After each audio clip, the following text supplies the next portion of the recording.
Hey y'all. So before we get into the nitty gritty, let me recap first. So yesterday, which was the study for the 18th, we read Exodus. We started at chapter 13 because I read all of 12, and then we went through chapter 18. So what had happened was God instructed Moses on how to tell the Israelites to dedicate their firstborns back to him due to him doing a sweep and killing all the firstborns in Egypt. Uh, the Israelites were to dedicate their firstborns in honor to God or them saving them basically. So he told them how to do that. All firstborn, animal and humans, male, were to be dedicated back to God. They carried Moses carried Joseph bones out of Egypt with him, just like Joseph told um his descendants when God lead y'all out, carry my bones with him. So Joseph is their ancestor at this point. Moses come from the tribe of Levi. Levi is one of Joseph's brothers. So yeah, God lead the people. It tells us how he led them. In the day he used the cloud to lead them, and in the night he used the column of fire to lead the Israelites so that they could no, they wait. Basically, it was 600,000 men that left Egypt. This was not including little boys and families and wives and all that. 600,000 men. So, it's roughly about one to a couple or few million of people that Moses have led out of Egypt. Pharaoh chases in Exodus chapter 14. Pharaoh chases the Israelites after God did the last plague, which is the sweep of killing all the firstborn males. It was great sorrow in Egypt.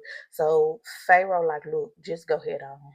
All of the Egyptians was going to Pharaoh like, look, if you don't let these Israelites go, we all gonna die. So just turn them loose at this point.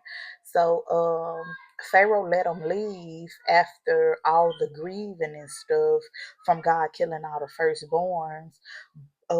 Pharaoh let them leave, but then he started reconsidering. He like, why did we let them leave? Now we ain't got no slaves. Let's chase them. So Pharaoh rounds up 600 men with him to go and chase the Israelites down. The Red Sea was parted. It was like a wall of water on the right and the left side. The Israelites traveled on dry land.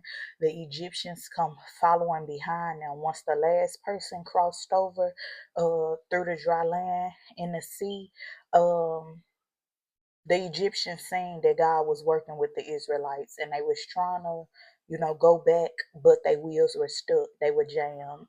Uh, Moses raises the stick, the water comes back um, leveled like how the sea is supposed to be. All the Egyptians died, Pharaoh and everybody who was with them. So in that way, God showed his great power and defeated Pharaoh and his army. Chapter 15, all the Israelites start singing. Moses and the Israelites began to sing this song in dedication to God of how he saved them. Um, what else happened?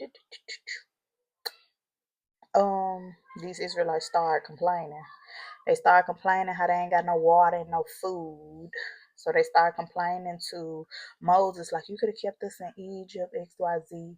God started providing quail and manna. Quail is a meat, a tender meat in between the flavor of chicken and duck.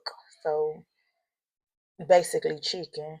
And quail is, I mean, manna, I'm sorry, it's like a sweet wafer flake. It's practically default eating chicken and waffles coming straight from heaven. God provided. That's what happened in Exodus chapter 16. um Exodus 17, what happened? God still providing. It ended up being war with the Amalekites. Moses tell Joshua, like, look, go and fight with the Amalekites. Joshua does just that. And as long as Moses raises his hand, raises his stick in the air, Joshua is winning the fight. Joshua and his army, basically, which is the Israelites. Um, as long as Moses' hand is raised up to God's throne in heaven, Joshua went in a fight. The minute he let his arm down, Joshua began to get defeated. So Aaron and a man named Hur stood and raised Moses' hands because they were getting tired. So they raised Moses' hand, and Joshua ended up defeating those. Joshua and the army ended up defeating those Amalekites. Uh, duh, duh, duh. Exodus 18, our last chapter from yesterday, last recap. So Jethro, which is Moses' father-in-law, ended up coming to him. They end up catching up. Moses let Jethro know everything that God had did for the Israelites, how he rescued them from Egypt, what he did to Pharaoh, everything. So Jethro, they catch up. Jethro brings his daughter, which is Moses' wife, Zipporah, and kids, um, their two sons, and yeah, they catch up. Um, Jethro end up finding out that Moses was a judge over all these Israelites. Mind you, there's just about over 1 million Israelites. And Jethro like, what you doing, Moses? And he like, I'm judging the people. They come to me day and night pleading their case, and basically I just decide who right and who wrongs while teaching them the laws and commands of the Lord. Basically, Jethro like, okay, cool. What you're doing is fine. You keep that up, but you're gonna wear yourself out. You're only one man, and this is practically millions of people at this point. So he given him wisdom on how to set trusted men over groups of people so that they can help him in the work that he doing, and he can just handle the serious cases basically. So that happens. Moses um follow the wisdom that Jethro gives him, and yeah, that's what happened. And uh Exodus 13 through 18. So now we on January 19th. January 19th, we're yet right here, January 19th, and we read in chapter 19, verse 1 through chapter 24, verse 18. We still getting caught up. King James Version, we're not reading that. If you want to follow along, we reading the easy to read version in the Bible app. Now, our goal is to read this entire Bible by the end of the year. Not only are we trying to read, but we trying to get devoted, trying to stay closer to God, and we trying to understand and comprehend what we're reading. So yeah, so far so good. I don't have any complaints. So Exodus chapter 19, and it reads, the Israelites reached the desert of Sinai in the third month of their trip from Egypt. They have traveled from Rephidim to the Sinai desert. The Israelites camped in a desert near Mount Sinai. Then Moses climbed up the mountain to meet with God. The Lord spoke to him on the mountain and said, tell this to the Israelites, the great family of Jacob. You people saw what I did to the people of Egypt. You saw that I carried you out of Egypt like an eagle and brought you here to me. So now I tell you to obey my commands and keep my agreement. So if you do this, you'll be my own special people. The whole world belongs to me, but I'm choosing you to be my own special people. You will be a special nation, a kingdom of priests. Moses, you must tell the Israelites what I said. Pause. So when God say the whole world belongs to me, but you people are special, you are set apart, that word special just spoke to me. So the definition of the word special is better, it's greater, it's different from what's usual. So God saying, you are my better people, you are my greater people. The whole world belongs to me, but you are different from what's usual. So yeah, God have set the Israelites apart. Um, verse 7. So Moses climbed down the mountain and called the elders of the people together. Moses told the elders everything the Lord had commanded him to tell them. All the people spoke at the same time and said, "We'll obey everything the Lord says." Then Moses went back up the mountain and told the Lord that the people would obey him. Then the Lord said to Moses, "I'll come to you in a thick cloud. I'll speak to you. I'll do this so that they will always believe what you tell them." Then Moses told God everything the people had said. So basically, God is saying, I've been speaking through you, but I'm gonna speak through this cloud so that the people can know they can believe you, basically, so they won't think that what you telling them is just gibberish. They gonna witness me speaking to you through this cloud, and they gonna be able to, in this way you build trust. I'm gonna build their trust with you, so they know that you ain't just telling them anything, you really hear from me, basically. Verse 10. And the Lord said to Moses, "Today and tomorrow you must prepare the people for a special meeting. They must wash their clothes and be ready for me on the third day. On the third day, the Lord will come down to Mount Sinai, and all the people will see me. But you must tell the people to stay away from the mountain. Make a line and don't let them cross it. Any person or animal that touches the mountain must be killed with stones or shot with arrows. But don't let anyone touch them. The people must wait until the trumpet blows. Only then can they go up to the mountain." So Moses climbed down the mountain and went to the people. He got them ready for the special meeting, and they washed their clothes. Then Moses said to the people, "Be ready for the meeting with God in 3 days. Until that time, do not have sexual relationships." On the morning of the third day, so he basically telling them, "Look, wash your clothes, be ready in 3 days. Within this time, don't have sex. Just try to stay pure for this little time." Verse 16. On the morning of the third day, a thick cloud came down onto the mountain. There was thunder and lightning and a very loud sound from a trumpet. All the people in the camp were frightened. Then Moses led the people out of the camp to a place near the mountain to meet God. Mount Sinai was covered with smoke. Smoke rose off the mountain like smoke from a furnace. This happened because the Lord came down to the mountain in a fire. Also, the whole mountain began to shake. The noise from the trumpet became louder and louder. Every time Moses spoke to God, God answered him with a voice like thunder. Who, Jesus? I would have died.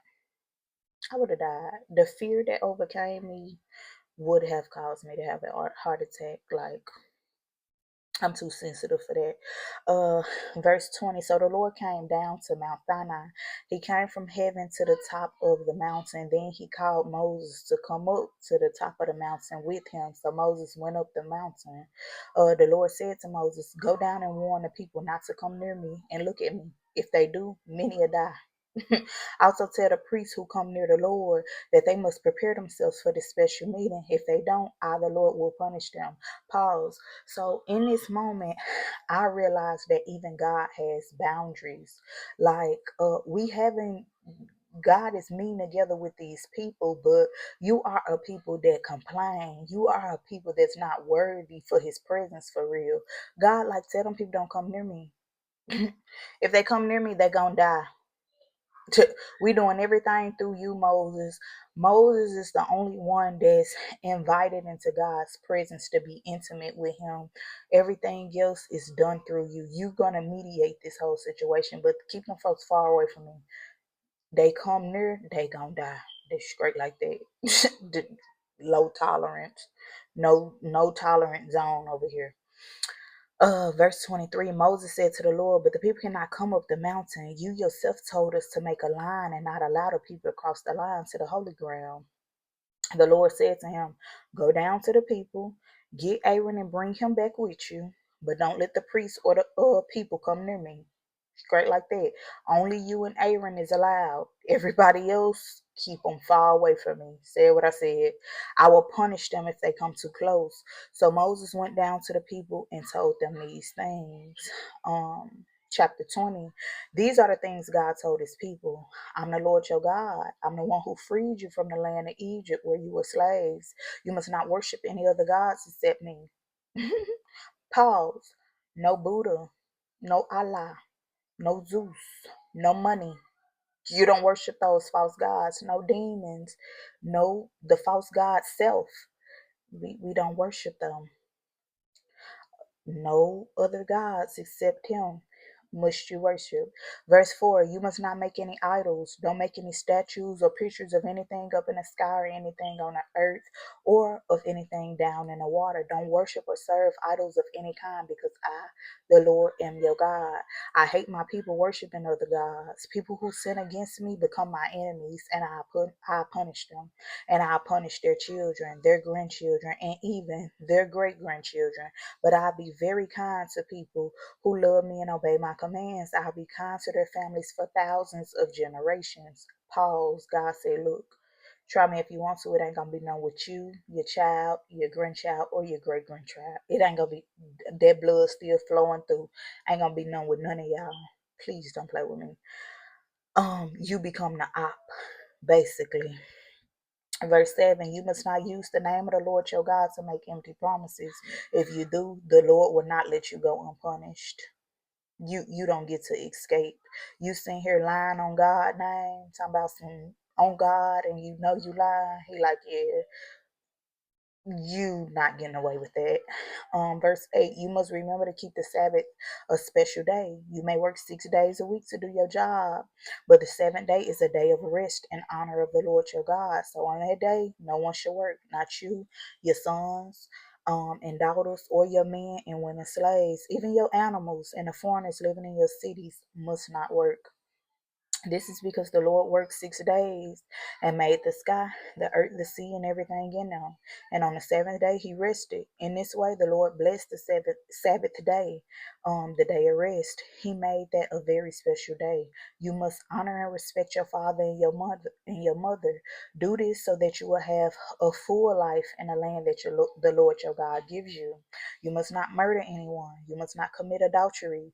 You must not steal anything. You must not tell lies about other people. You must not want to take your neighbor's house. You must not want his wife. You must not want his men and women servants or his cattle or his donkeys.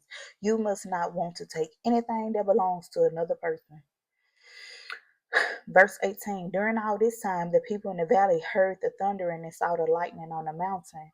They saw smoke rising from the mountain and heard the sound of the trumpet. They were afraid and shook with fear. I can imagine the presence of God is extremely strong.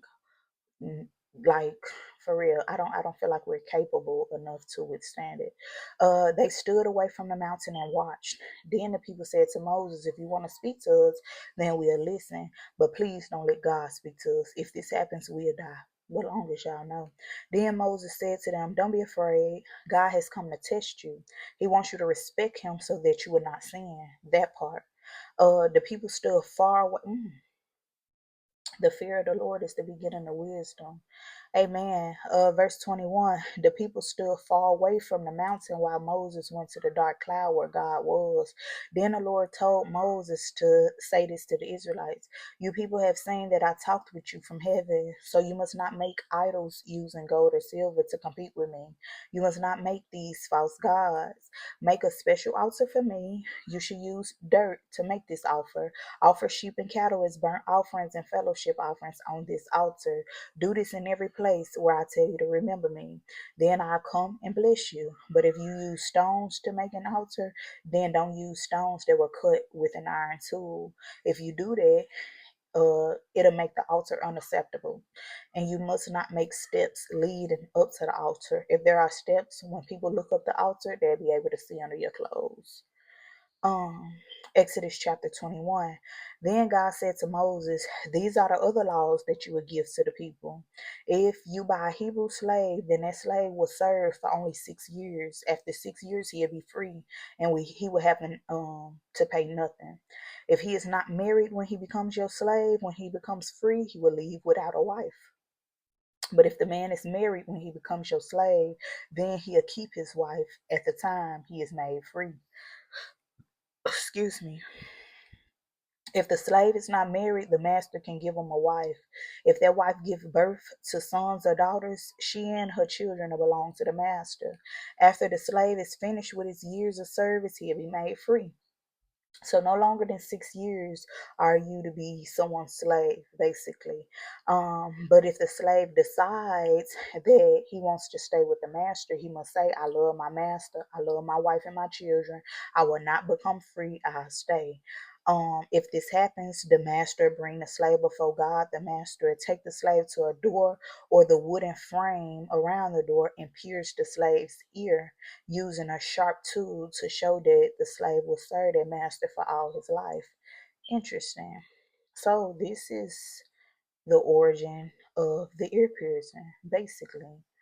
Um, First time hearing this in the Bible since we've been reading Exodus chapter 21, verse 6, where it says, um, if the slave don't want to leave. So if this slave done built a bond with his master, he's not obligated to work past 6 years for his master.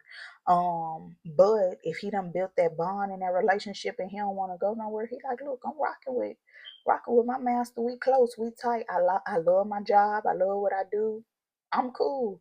Then the master is commanded to pierce the slave ear, and that is a symbol to show that that slave belonged to their master and will serve him for the rest of his life. It's a symbol. Verse 7, a man might decide to sell his daughter as a slave. If this happens, the rules for making her free are not the same as the rules for making the men slaves free. If the master who chose her for himself is not pleased with her, then he can sell the woman back to her father. If the master broke his promise to marry her, he loses the right to sell her to other people. If the master promised to let the slave woman marry his son, he must treat her like a daughter, not like a slave. Okay, so um, yeah, she gets promoted if she marry a son, basically. Uh, Verse 10, if the master marries another woman, he must not give less food or clothing to the first wife, and he must continue to give her what she has a right to have in marriage. The man must do these three things for her. If he does not, the woman is made free and it wouldn't cost her nothing. She owes no money to the man. Whoever hits and kills someone must be killed too. But if an accident happens and a person kills someone without planning it, then God allowed that thing to happen. Interesting. Interesting. So if somebody die by accident, it's God who caused it to happen. I would choose some special places where people can run to for safety so that person can run to one of those places. But whoever plans to kill someone out of anger or hatred must be punished. Take them away from my altar and kill them. Whoever hits their father or their mother must be killed. Whoever steals someone to sell them as a slave or to keep them for their own slave must be killed. Whoever curses their father or mother must be killed. Two men might argue and one might hit the other with a rock or with his fist. If the man who was hurt is not killed, the man who hurt him should not be killed. If the man who was hurt and if the man who was the man if the man was hurt, I'm sorry, and must stay in bed for some time, the man who hurt him must support him. Interesting. So we get the fighting and you don't clean busted me up, broke my leg. Now you got to care for me. Period. uh Says the Old Testament. The man who hurt him must pay for the loss of his time. He must support him until he's completely healed. Oh, interesting. So I got to take some time off for work. Now you got to take care of my bills. You got to take care of me. I love these rules. Verse 20. Sometimes people beat their slaves. If the slave dies after being beaten, the killer must be punished. But if the slave gets up after a few days, then the master will not be punished. That is because someone paid their money for the slave and the slave belongs to them. Wow. Two men might be fighting and hurt a pregnant woman. This might make the woman give birth to her baby before it's time. If the woman was not hurt badly, the man who hurt her must pay a fine. The woman's husband will decide how much the man must pay. I know that's right. Break his pockets off, babe. The judges will help the man decide how much the fine to be. But if the woman was hurt badly, then the man who hurt her must be punished. The punishment must fit the crime. You must trade one life for another life. You must trade an eye for an eye, tooth for a tooth, a hand for a hand, a foot for a foot, a burn for a burn, a bruise for a bruise, a cut for a cut. If a man hits a slave in the eye and the slave is blinded in that eye, then the slave will be allowed to go free. His eye is the payment for his freedom. This is the same for a man or a woman slave. If a master hits his slave in the mouth and the slave loses a tooth, then the slave will be allowed to go free. The slave's tooth is a payment for the slave's freedom. This is the same for a man or a woman slave.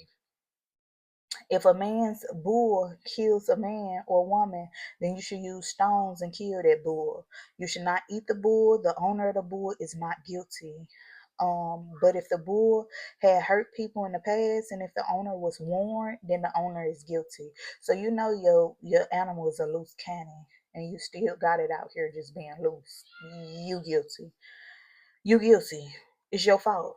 Cause tame your crazy animal. That is because he did not keep the bull tied or locked in its place. So if the bull is allowed to be free and kill someone, the owner is guilty. Straight like that. Straight like that. You should kill the bull with stones and also kill the owner. But the family of the dead man may accept money. If they accept money, the man who owned the bull should not be killed, but he must pay as much money as the judge decides. This same law must be followed if the bull kills someone's son or daughter. But if the bull kills a slave, the owner of the animal must pay the master 30 pieces of silver, and the bull must also be killed with stones. This law will be the same for men and women slaves. um 30 pieces of silver. So I was trying to see what was the value of 30 pieces of silver in our day. So what I came up with is depending on the value of the metal can change, ranging from anywhere from $90 to $2,000 in our time. Basically, is what 30 pieces of silver is. And a bull must also be killed with stones. This law will be the same for men and women slaves.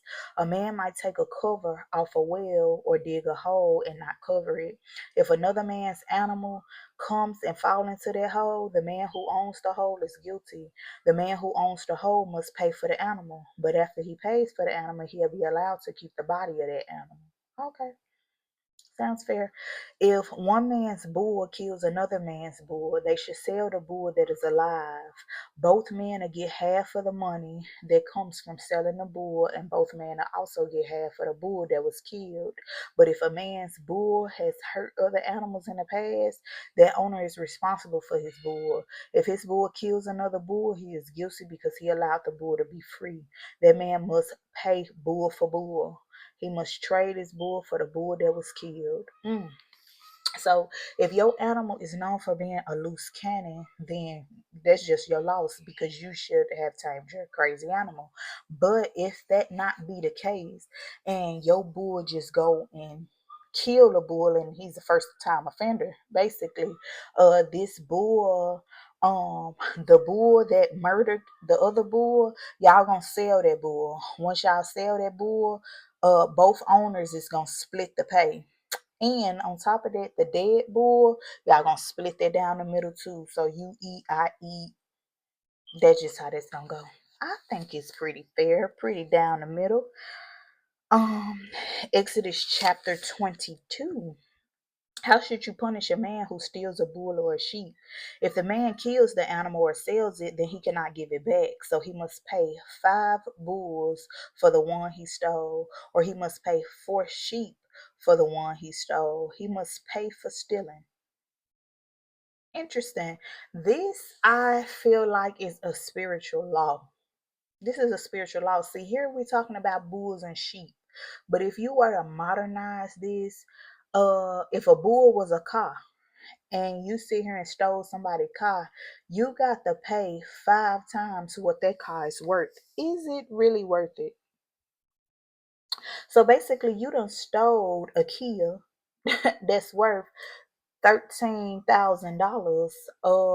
After stealing that, you must um pay up $65,000 basically. That's 5 times that 13. And what if you only making like 40,000 a year? A whole year and some change worth of brokenness, worth of poverty, is it really worth it? You gotta ask yourself that. Spiritual law. Keep your hands off folks' stuff. Um, excuse me. Verse 2, if he owns nothing, then he'll be sold as a slave.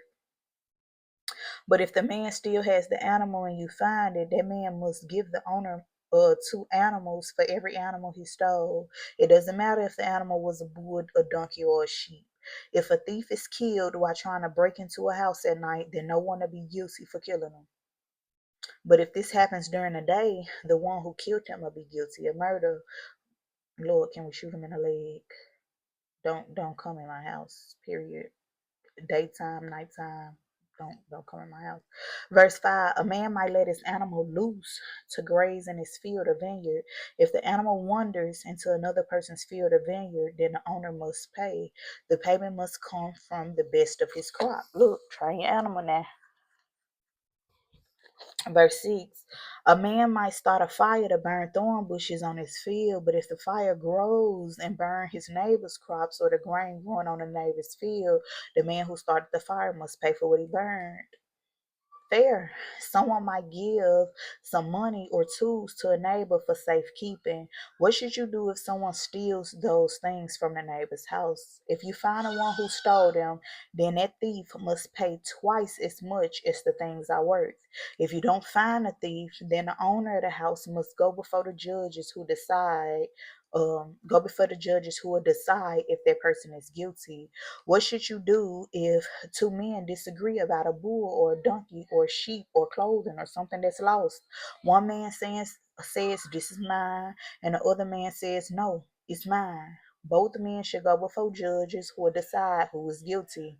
The one who was wrong must pay the other man twice as much as the thing is worth.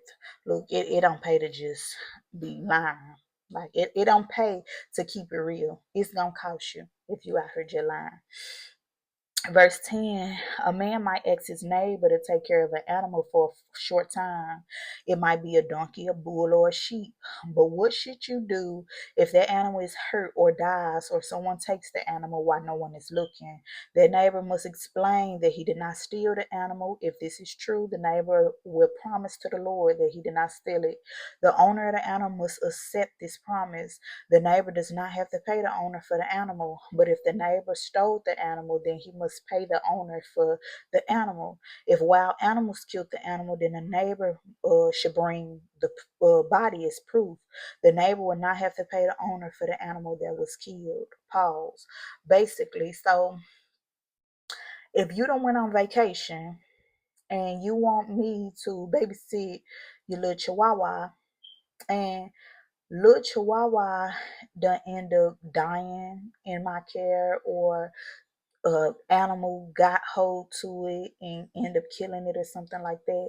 It's saying that as long as the person who is caring for the animal is innocent and can prove that they're innocent, it's fine. It's the owner just have to accept that you just took this loss in this time. Basically, it was not planned. It was not premeditated. It was not any of those things. It just was an honest mistake at this point. So that animal, little chihuahua, probably died, whether in your care or my care, basically. So you just have to, yeah. Verse 14, if a man borrows an animal from his neighbor and the animal is hurt or dies, then the neighbor must pay the owner for the animal. The neighbor is responsible because the owner was not there himself. But if the owner was there, then the neighbor does not have to pay. Or if the neighbor was paying money to use the animal for work, he will not have to pay if the animal dies or is hurt. The money he paid to use the animal will be enough payment. So if, let me see. So if you got a sheep and I'm like, look, let me borrow your sheep for some work or something. I'm gonna pay you $50 for this sheep. Once I get this sheep to borrow, I'm supposed to be returning it back to you. But if somehow something goes wrong with the sheep and now it's gone, the $50 that I paid you is basically paying off that sheep. So bygones be bygones is what it's saying.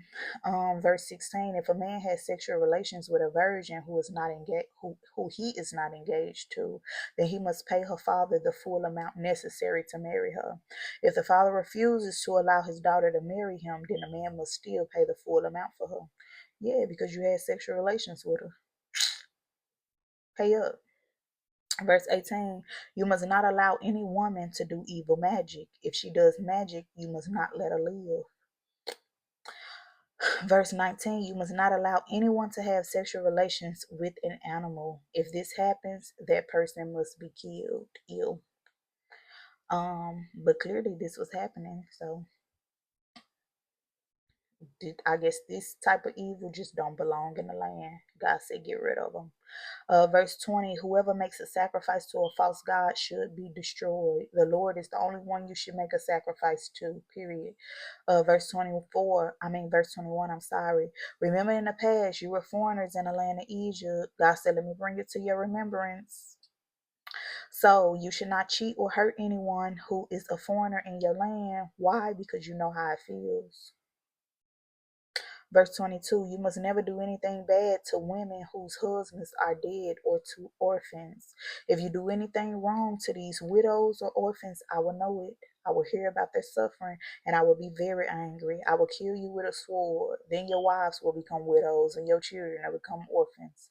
My Jesus, if you loan money to any of my people, that is, the poor among you, don't be like a money lender and charge them interest. You might take their cloak to make sure they pay the money back, but you must get that cloak back to them before sunset. That cloak might be their only protection against the cold when they lie down to sleep. If they call to me for help, I'll listen because I'm kind. Like, don't play with my people. When it comes to the poor people, the less than, the less fortunate, not gonna play about them. If they cry out to me, it's going down, says the Lord.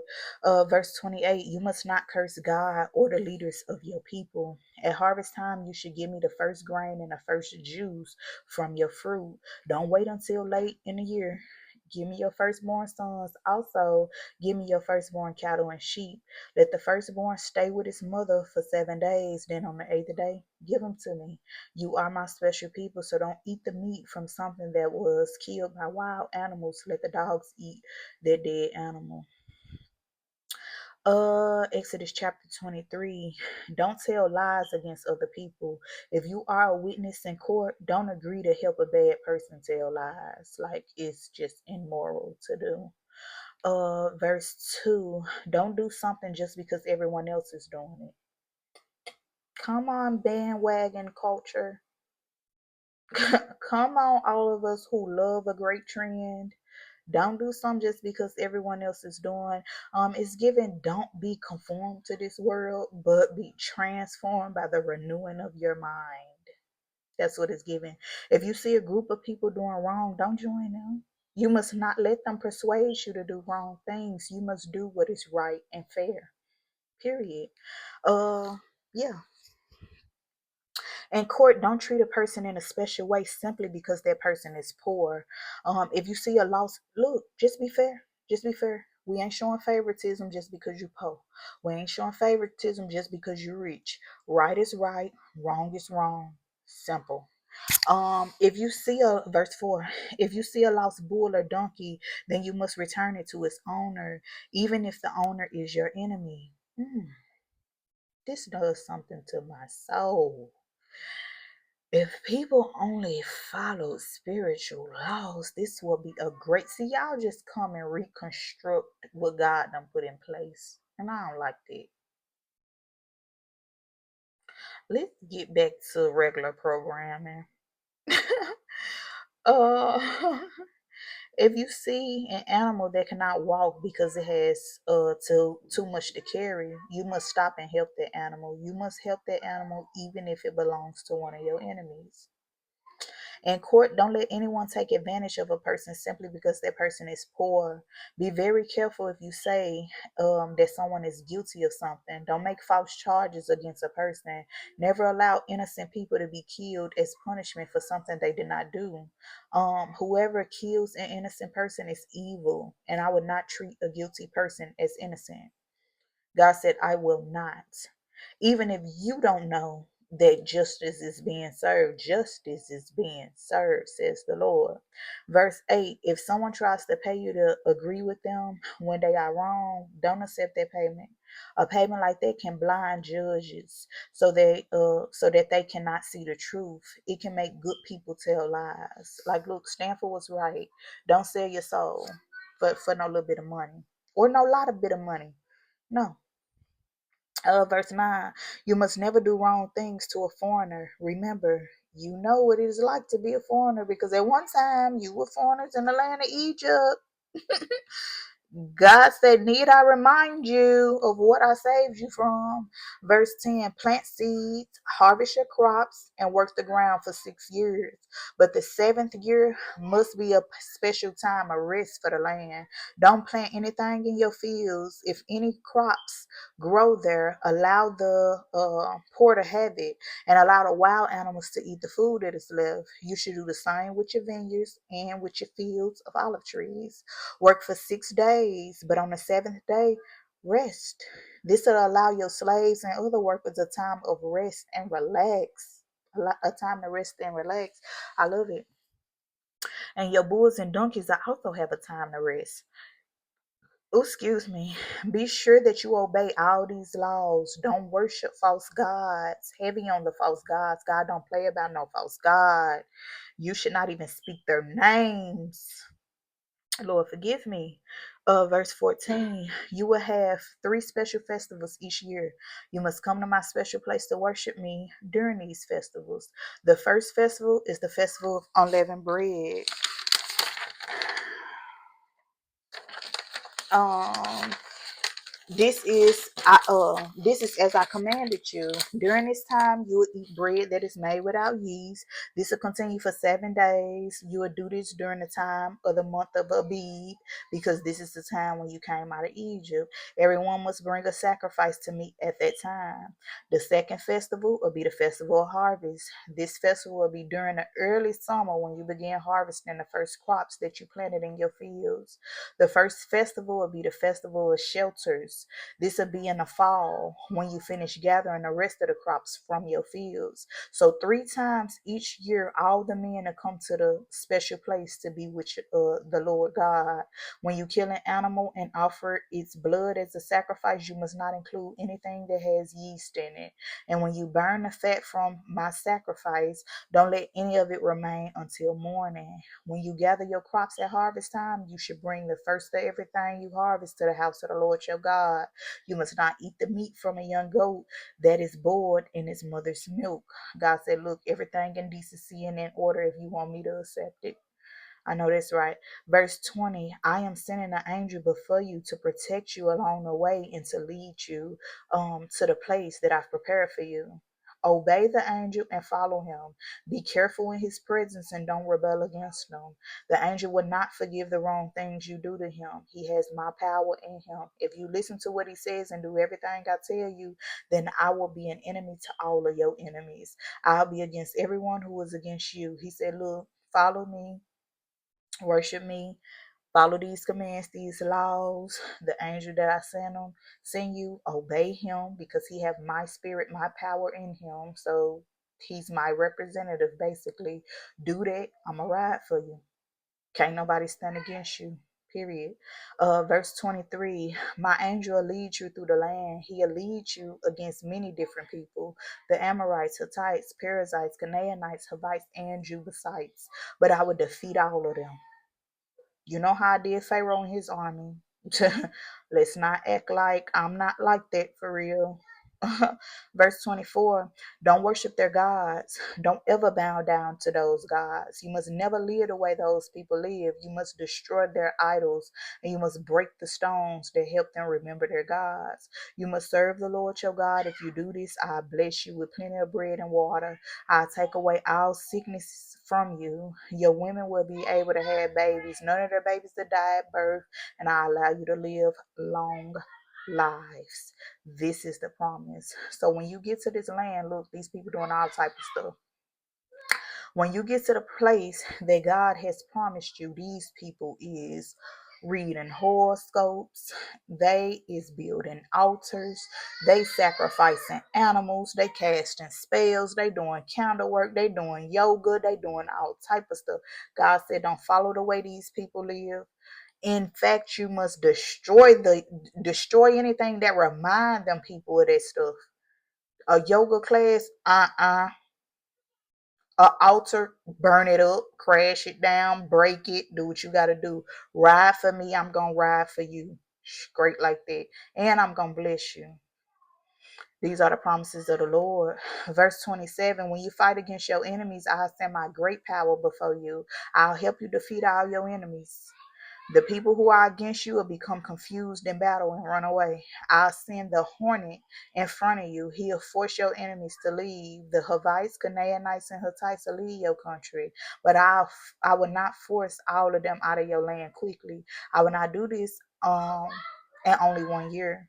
Uh, the land will be empty if I force the people out too fast. Then all the wild animals would increase and control the land, and they'll be much trouble for you. So I force them out of the land very slowly. I'll do this as you grow and eventually take the land to be your own. It's the I'll do this as you grow. He like, look, I can't all these well, he can do anything. But God like, look, I got a plan. I know what I'm doing.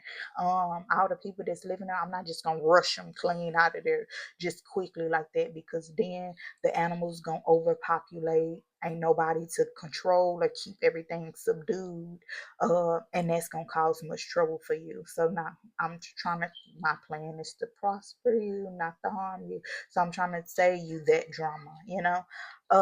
I'm just gonna slowly but surely move them on out of your way, and you're gonna inherit this. But we're not gonna do this all at once. You still got some growing you got to do. As you grow is as I start moving. Simple. Uh, verse 31, I'm sorry. I give you all the land from the Red Sea to the Mediterranean Sea, and from the desert of Sinai to the Euphrates River.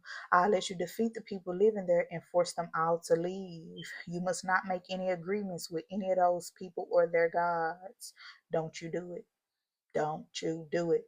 Verse 33, don't let them stay in your country. If you let them stay, they'll be like a trap to you. They will cause you to sin against me, and you will begin worshiping their gods. So the people, look, God, this is an all knowing God. You can think like, oh, I'm strong enough. I ain't worshiping no horoscope. I ain't worshiping no false gods. I ain't doing this. But God, like, look, the stuff that these people dabble into, it can get intense, too much for you to handle. These are ancient demons you're coming up against. These are seducing spirits. So while you may not be aware of your weakness, God is very much so aware of your weakness. Don't fraternize. Don't get too close. Don't get too friendly. No, they've been penetrated you and seduced you and had you doing all type of stuff that's against my will, that's gonna cause you drama. Cause then I'm gonna do it to you same way I'm gonna do it to them. Stay away from them. Period. We ain't friends. Y'all ain't cool. Exodus chapter 24, and this is our last chapter for the day. The Lord told Moses, you, Aaron, Nadab, Abihu, and the 70 elders of Israel must come up the mountain and worship me from a distance. Then only Moses will come close to the Lord. The other man must not come close, and the rest of the people must not even come up the mountain. So look, you got you got the Israelites that can't even come up this mountain. Don't come up this mountain. But you got The 70 elders, Aaron, Nadab, Abihu, they can come up the mountain, but they got to stay at a distance. Don't you come too close to me.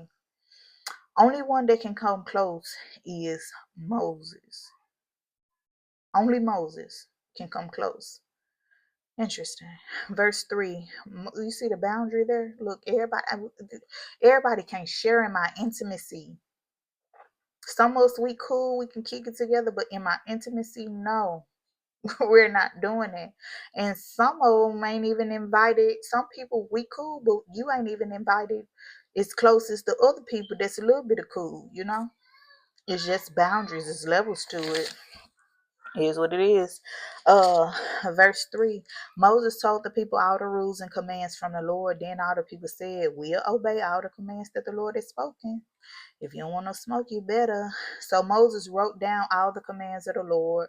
The next morning he got up and built an altar near the bottom of the mountain, and he set up 12 stones, one for each of the 12 tribes of Israel. Then Moses sent young men of Israel to offer sacrifices. These men offered bulls to the Lord as burnt offerings and fellowship offerings. Moses saved the blood from these animals. He put half of the blood in bowls, and he poured the other half of the blood on the altar. Moses read the scroll with the special agreement written on it. He read the agreement so that the people could hear him.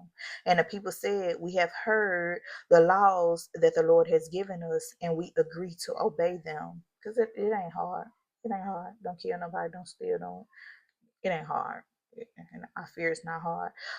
Verse 8. Then Moses held the bowls full of blood from the sacrifices. He threw that blood on the people. He said, this blood shows that the Lord has made a special agreement with you. The laws God gave you explain the agreement. Pause. Thank God for Jesus. Because I don't know what I would have done if dead animal blood was splattered all over me for agreement. We got it so good, y'all. We got it so easy.